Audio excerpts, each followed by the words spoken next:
Ang pangunahing dahilan ng pagbabago ng klima ay ang pagdami ng mga greenhouse gases sa atmosphere na kadalasang resulta ng mga gawain ng tao.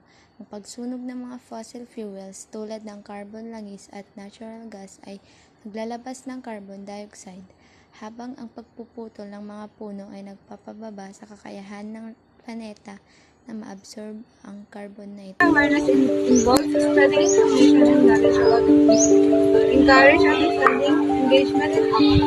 When it comes to important topics like climate change, environmental sustainability, or social justice, raising awareness is a vital first step to creating mindful change.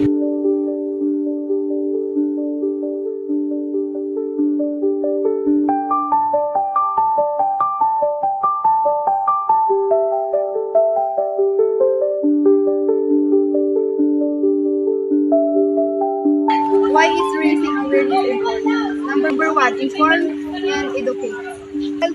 Helps people understand complex issues such as causes and consequences of climate change or other societal challenges.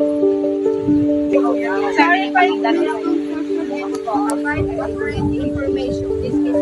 Encourages participation. Motivates individuals and communities to take action, whether through personal lifestyle changes, activism, or policy support. Inspire people to contribute to solutions.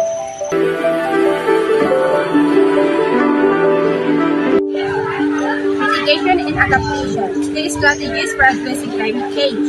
Mitigation and adaptation are two complementary strategies used to tackle the challenges posed by climate change.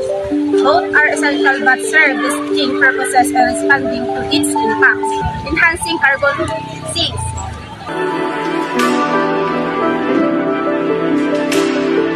Climate change effects are already inevitable. Adaptation ensures societies can cope with these changes. Adaptation without mitigation.